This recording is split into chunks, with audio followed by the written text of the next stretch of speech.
بسم الله الرحمن الرحیم. ګرانو ملګرو، نن به موږ او تاسې د احصایې او همدارنګه د ډیټا په تحلیل کې یو بل مهم موضوع چې هغه په اس پی اس اس او خصوصا په لوړو برخونو کې د ډیټا د تحلیل کارېدونکې ده، چې هغه ته موږ او تاسې ایکسپلوریټوري فاکټور انالیسیس ورته وایي. زیاتره وخت څېړونکي په د دې په تحلیل او په د دې سره تړلي چې کوم هغه موضوعات دي په هغه باندې غواړي نور هم آګاهي ترلاسه کړي. نو د زموږ د نننۍ ورځې برنامه د هغو لپاره ده چې په وکولی سي د دې ازمایښت څخه په صحیح توګه سره استفاده وکړي. Exploratory Factor Analysis یا EFA چې موږ او تاسې ورته کاروو، معمولا مشخصا د فاکټر انالیسیس تر تحت لاندې تر عنوان لاندې کارېدونکې ده. نو یو شي ته که چیرې موږ او تاسې متوجه سو، هغه کسان چې ایسای کې کار کړی دی، د ډیټا په تحلیل کې اخته وي او یا په دکتورا او مافوق دکتورا او ماستري کې لګیا دي، بعضې څېړنې کېدلی سي چې په هغو کې دوی د دې فاکټر انالیسیس څخه استفاده وکړي. فاکټر انالیسیس یا اف ای اصلي وظیفه یې دا ده چې ډیټا ریډکشن یا په ډیټا کمبود رامنځته کوي، کموالی رامنځته کوي. علت د دې څه دی؟ دا یو مخصوص تخنیک دی چې د ډیټا ریډکشن کوي. ډیر زیات لارج نمبر او متحولین رااخلي، ویریبلز چې کله موږ ولرو او موږ یې ودې فارمولې ته ور واچوو، دی هغه ویریبل راکموي او د هغه څخه خلاصه درته جوړي. دا خلاصې څه به موږ ته دا رامعلوم کړي چې آیا څو کنسټرکټه یا متحوله د دې ویریبلونو څخه جوړېدونکي دي چې بالاخره هغه کار ځنې واخلي. مثلا په پوښتنپاڼه کې موږ مختلف النوع کنسټرکټ لرو. که تاسې فرض وکړئ مثلا زه غواړم معلوم کړم چې په سازمان کې د کارکوونکو د تشویق لاملونه پیدا کړم. مثلا 3 عمده لاملونه ما لیکلي وي چې په هغه کې مونیټري کمپنسیشن دی یا مادي امتیازات مثلا، او دوهم آپشن په دې کې هغه نن مونیټري غیر مادي یا امتیازات مثلا موجود دي، او دریم په هغو کې پروموشن دی، ترقی ورکول دي. دا باعث د کارکردګۍ ډېر ښه راولي. اوس نو دغه هر کنسټرکټ چې تا د تیوري پر اساس راایستلی دي، لیکلی دی، د دې لپاره کوچني سب یونټونه ته لیکې یا یونټ آیټمونه چې ورته ویل کېږي هغه تاسې ځای پر ځای کوئ. به طور مثال دا مونیټري کمپنسیشن ام پی یو جمله به لیکل کېږي چې په جواب ورکوونکی ځوابوي، مثلا ام پی 2 ام پی 3 او په دا ترتیب سره نور ځوابونه چې پکښې موجود واوسي. تاسې د نمونه څخه یا د ریسپانډنټ څخه داسې پوښتنه کوئ چې مثلا ام پی 1 اول یونټ آیټم دی لیکلی وي، پوښتنه ځینې کوي چې د معاش په زیاتوب سره دا د تیوري پر اساس راایستلی وي یا د لیټریچر د دې پر اساس شوی وي چې د معاش په زیاتوب سره زه همیشه زما په کار کې مولودیت زیاتیږي او زه د خپل کار مولودیت احساسوای سم او هغه ډېرېږي. داسې په ترتیب سره نورې پوښتنې هم په دې ځای کې لیکل سوي وي. نو دغه چې په دې ځای کې د هر کنسټرکټ لاندې جوابونه ورکول سوي وي او د دې یو ځواب دپاره اندازهګیري کوي، دا زموږ لپاره یونټ آیټم دی. دې ته موږ یونټ آیټم وایو او دې ته موږ فاکټور وایو، او یا همدارنګه ان ابزرد ویریبل دی چې موږ یې غواړو له دې طریقه څخه معلوم کړو چې په دې ویریبل کې څومره آیټمونه په دې کې کېدلی سي شامل سي.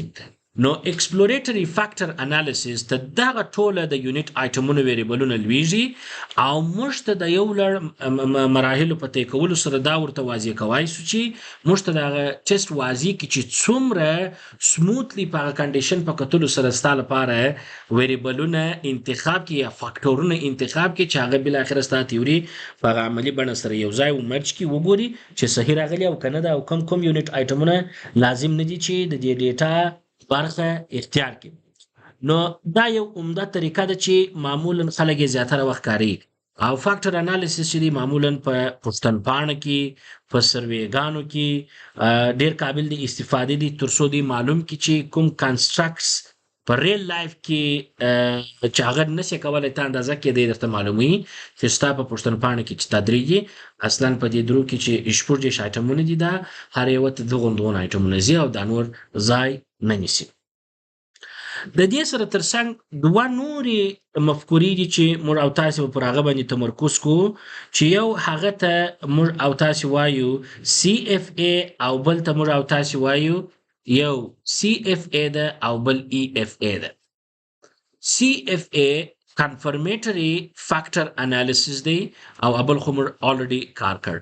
کله چې د یو تیوري موجوده تیوري پر اساس باندې ته فاکټورز اندازه کې او هغه ګوري د هغه لوډینګ ګوري نو دا ستاسو لپاره لازم ده چې ته CFA په هماغه ځای کې کار کې او د ویریبلونو په منځ کې د هغوی اړیکه په صحیح توګه سره تاسو څه کوي ګوري یا د یو مخصوصي فرضیو له طریقه ته غواړي تیوري ټیسټ کې نو ته کنفرمیټری فاکټر انالیسس ته رجوع کوي چې هغه یو لړ مراحل او ماډلونه جدا دي.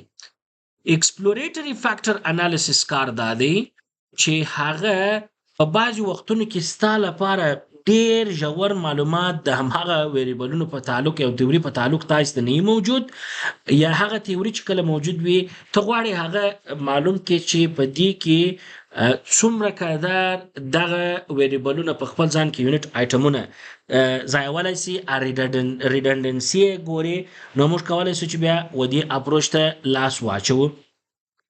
معمولا EFA کې یو شی ډیر اساس دی هغه ویریبلونه موږ او تاسو ته د ځای کې ښکارا کوي چې په هغه کې های کوریلیشن موجود وي د ویریبلونو یا یونټ آیټمونو چې په خپل منځ کې ته غواړې هغه په ګروپ کې راولې د هغوی دغه اړیکه د یو او بل په مقابل کې څومره د چې تر څو هغه فاکټور ته مراجعه وکړي یا دغه فاکټور تر تحت لاندې راسي په دې اساس باندې کاریږي. نو که چیرې دا ډیر زیات وي نو د کوشش کې هغه مخصوصي کوچني طبقې ته بیاي چې هغه لوډینګ ډیر شوي او په منظمه توګه وکولای شي د خپل برخې څخه کار واخیستل شي. او د دې EFA د پاره کله چې دا ټیسټ په SPSS کې تاسو اجرا کوئ یو لړ ټیبلونه تاسو ته جوړیږي او هغه هر ټیبل ځان ته بعضی ترمینالوژي لري چې د مخه در دی هغه تفسیر او انالیسس ته زو باید یو ځلی موږ او تاسو پر دې ترمینالوژي هم بحث وکړو. لومړی په دې کې مهم یو ترمینالوژي د په نامه د کیسر میر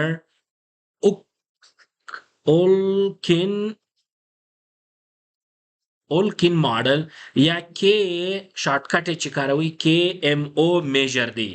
KMO میجر مشخصا زموږ او تاسو ته د سټاتستیکس په حساب کې د نمونې هغه اډیکویسي راشي یعنی موږ ته دا باید راوشي چې آیا دغه فاکټور انالیسس ټیسټ چې تا کړی دی دا اپروپریټ دی یعنی صحیح دی منظم دی او که نه دی.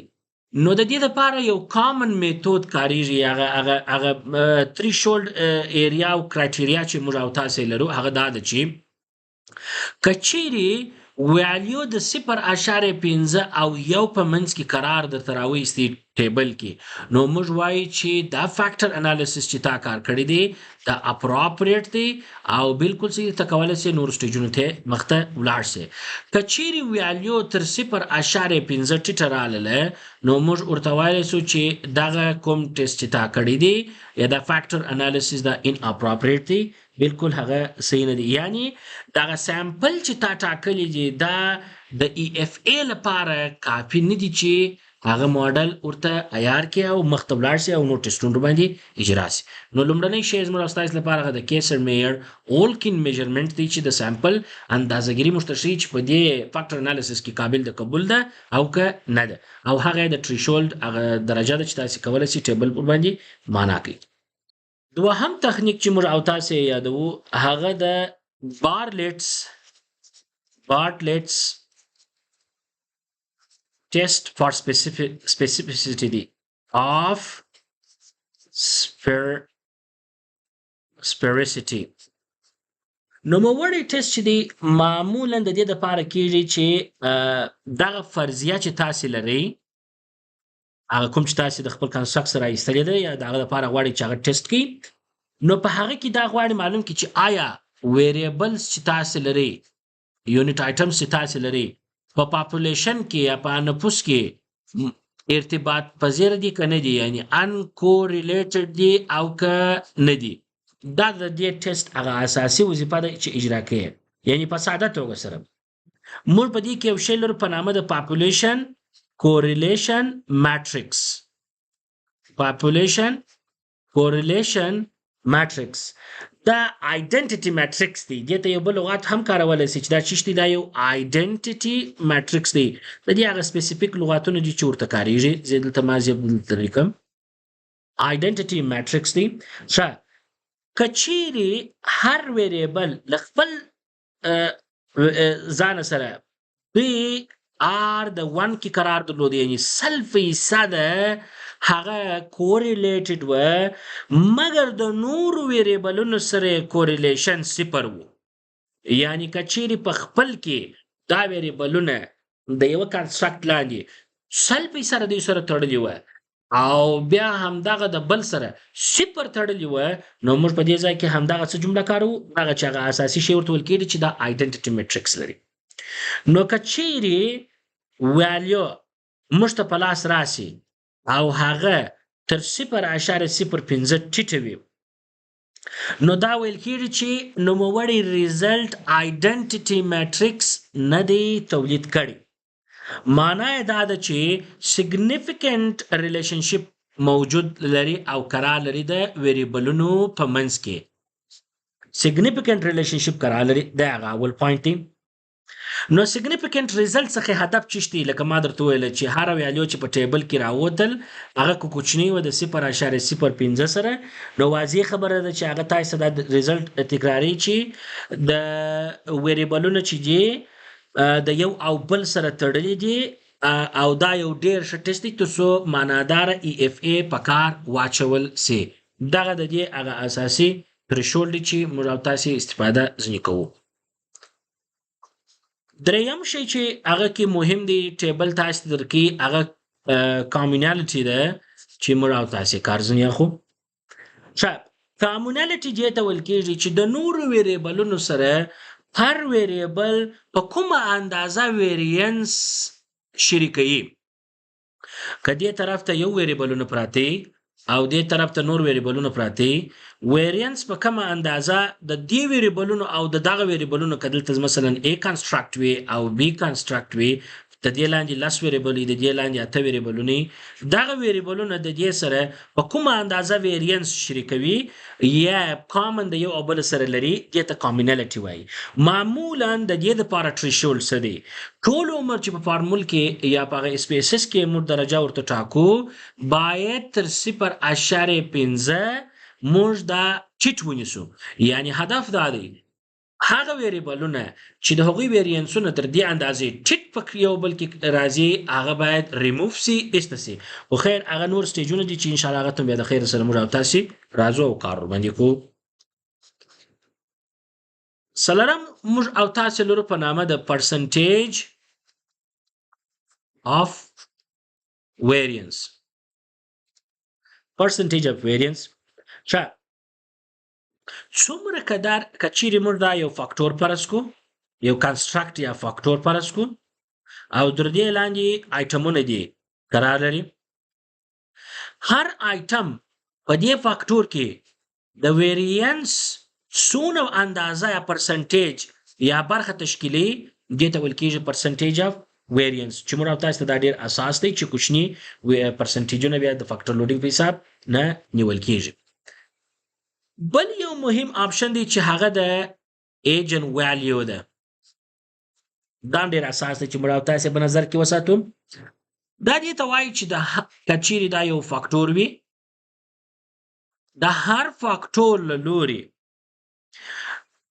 د څومره قدر عمومي ویریانس، ټوټل ویریانس چې موږ ورته کارو، ټوټل تغییر چې ویریانس چې قرار لري هغه درته بیانوي یا درته ښکاره کوي.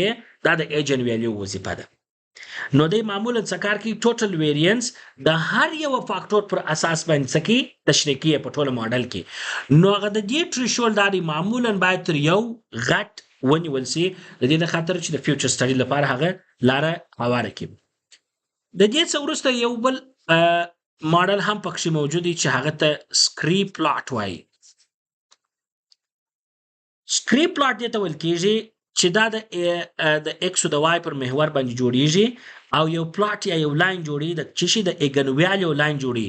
کچېری تا 10 آیټم ورکړله او ماډل تا ته راوېستل چې 15 فاکټور د دې څخه جوړیږي. څو 15 فاکټور. نو که پر دې ځای باندې 1 2 3 4 او 15 وي نو دغه لاین به در 15 نقطو څه کېږي ټچ کېږي کراس کېږي. یعنی تا ته به وشي چې ایجن ویلیو د څومره قدر تا ته دغه ویریانسونه د فاکټور جوړ کړي دي 15. دا د سکری پلاټ وظیفه ده چې مخصوصا د فاکټور نمبر تا ته ښکاره کوي چې هغه اکستراکشن یې دی چې د دې آیټمونو څخه څونه فاکټور تا ته څه کړله ایکستراکټ کړه درته راباسي او دا لاین چې دی هغه داسې د ډاونورډ یا د لاندې لوېدلو په طریقه باندې خپل سافټویر ماډل درته ډیزاین کوي. بل یو شی مهم دی چې هغه موږ او تاسې ورته وایو فاکټر لوډینګ.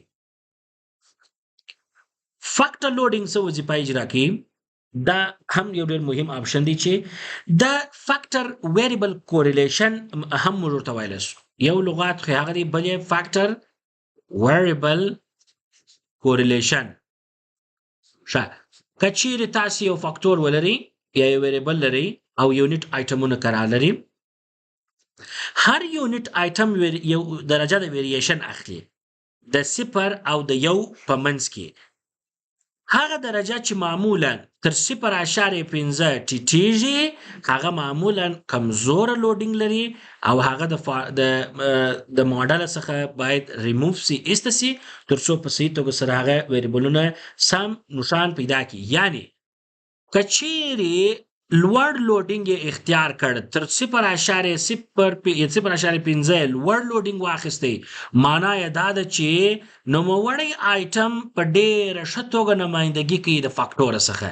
کچیري مثلا ما 15 آیټمونه ورکړي وه او یو آیټم پکښې 0.3 راغلی کمزوره ولوېدي نو زه وایم بدون د دې نوموړي 4 آیټمونه د دې فاکټور بیخي صحیح نمایندګي کولی سي او هغه څه چې په دې کې غوښتل کېږي د دغه ځوابونو څخه دغه نقطه چې دلته راغلې ده بیانوي.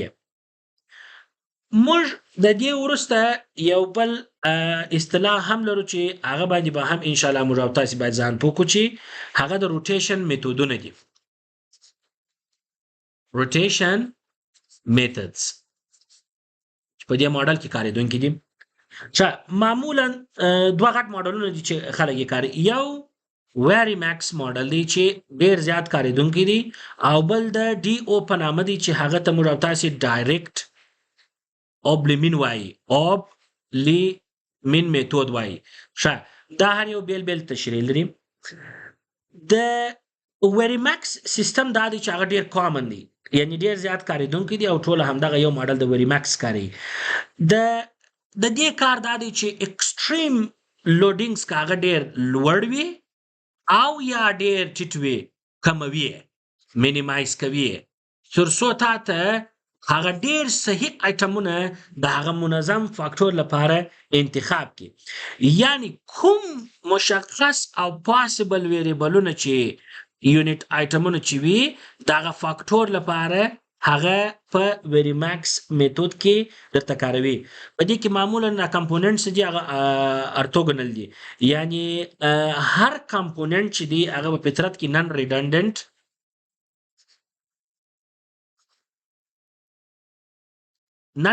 معلومات انتقالوي او په ډي او یا ډایرکټ اوبلیمین تکنیک کې یو شی چې په دې کې واضح هغه راځي په دې کې دغه نن ریډنډنټ آپشن نشته د هغه برعکس لکه د ویری ماکس دی. دلته بیا فاکټورونه د یو او بل سره کوریلیټ کوي چې ځکه دا ډېر کم کارېدونکې طریقه ده په فاکټر انالیسیس کې خصوصا په دې طریقه کې چې کاري او موږ ټوله باید ویری ماکس کار کو چې تر څو هغه ایکسټریم های او ایکسټریم لو یعنی ایکسټریم فاکټر لوډینګز چې دی هغه مینیمایز کړي تر څو هغه ایکسپیکټډ پاسبل ویریبلونه د فاکټور لپاره څه کې درته انتخاب کړي. یو شی چې د دې وروسته غواړو موږ ځان ورته آماده کو څه رقم کولی سي ته یو فاکټر انالیسیز اجرا کې یو مشخصه پروسه لري چې دا پروسه په معمولا په اتو سټیپو کې قرار لري. اول دا دی چې ته باید خپل پرابلم چې ته لرې دا پرابلم باید ته جوړ کې د بیسډ آن ایگزیسټینګ تیوریز چې ته لرې دا تا ته واضح کیږي. وروسته تر هغه د ای اف ای ټوله غوښتنې چې دي هغه باید آماده کې، مثلا هغه ماډل کې چې سپیسیفیکیشنز دي هغه ټول ورکې.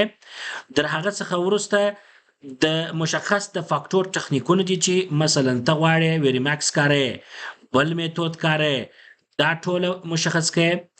او د دې څخه وروسته مثلا څومره فاکټور ډیسیژن ته پر اخلي ډیسیژن اخیستل کیږي ریګارډینګ نمبر اف فاکټورز number of factors. پنځم چې دی اوس نو ویری ماکس میتود پر کارې ستا مثلا په کار دي شپږ فاکټرز روټیشن ورکې هغه ماډل یې انتخابوي کوم ماډل باندې ته مخته ځې یا تګلاره او وروسته در هغه ماډل فټ ګورې چې هغه ته بیا راځو انشاءالله په ټیبل کې او د هغه څخه وروسته بیا نو ماډل رن کې د ای اف ای ماډل رن کې او د هغه څخه وروسته اتم سټیپ کې تا ته ریزلټ راوځي او ریزلټ به ته څه کې انټرپریټ کې. نو موږ او تاسې به اوس راسو دغه سټیجونه به په مشخصا په دې تخنیک سره باندې کار کو. که چیرې تاسې ورته ګورئ په اس پی اس اس کې درې فاکټوره مثلا ما سره په نظر کې دي چې د یوه څخه تر 15 پورې د شپږ څخه تر 10 پورې او د یولس څخه بالاخره تر اخري نقطې پورې چې هغه ویریبلونه انټر سوي دي چې 15 دي. زه غواړم دا تخنیکونه چې موږ او تاسې کار کړل دلته په اس پی اس اس کې ور باندې اجرا کړو ای اف ای.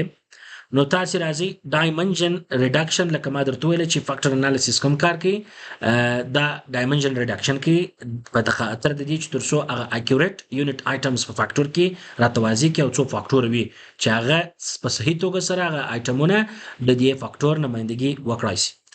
په ډایمنشنز ریډکشنز کې فاکټور ته راځئ دلته تاسې ټوله ویریبلونه انتخابوي راسته لاسته انتقالوي.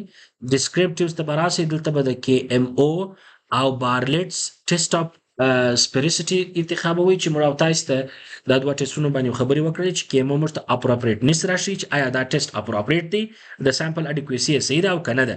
بارلیټس ټیسټ هم موږ ته همدار راشي چې هغه ویریانس په دې کې چې یو آیا هغه قابل د منظور دی چې هغه د کامن میتود طریقه چې موږ او تاسو ته کار کړی و هغه دا و چې د 0.05 څخه ویلیو ټیټه راشي.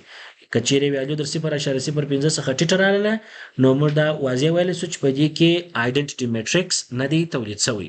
دا کنټینیو کوئ تاسې ایکسټراکټ ته ځئ په دې کې پرنسپل کمپوننت طریقه تاسې کاروئ نورې طریقې هم پکښې کې دي او په دې کې ایجن ویلیو تر یوه غټه نیسئ سکری پلاټ هم غواړئ او تاسې اوکې ورباندې وهئ.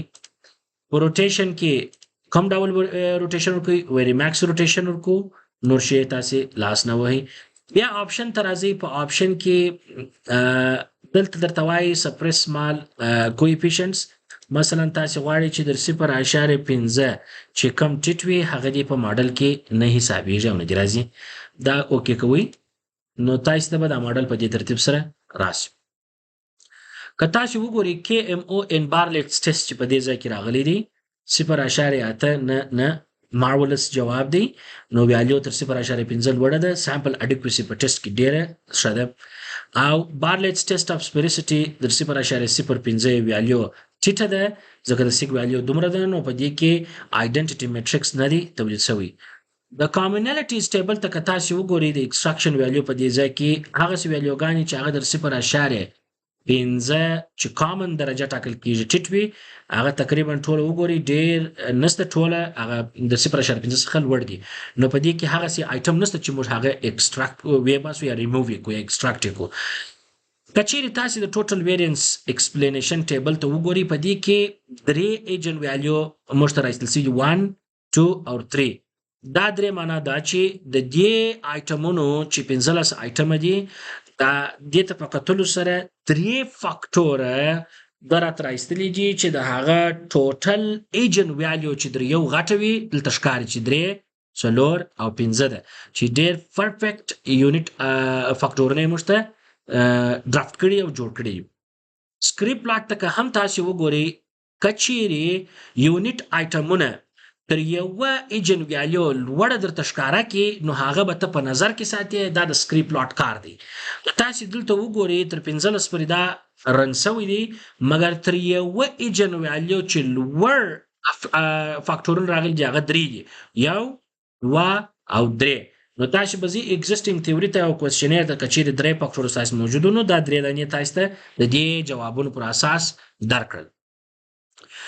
بل ډیر مهم ټیبل چې دلته تاسو وینئ هغه د کمپوننت میټرکس او روټیټډ کمپوننت میټرکس. موږ او تاسو لپاره تر ټولو مهم چې دی روټیټډ کمپوننت میټرکس دی چې موږ ته دا راشي چې زما په دې 1500 یونټ آیټمونو کې چې د درو فاکټورونو لپاره کار شوي دي آیا په دې کې کامنالټي یا په دې کې داسې ویریبل یعنی یونټ آیټم چې فاکټور لوډینګ چې دغه درجې ورته وایي د 0.05 ټیټې وي او یا د 0.5 ټیټې وي او یا همدارنګه داسې یونټ آیټم چې هغه په بل فاکټور کې د یو وي په بل کې کامنالټي ولري نو هغه باید ایسته سي لیري.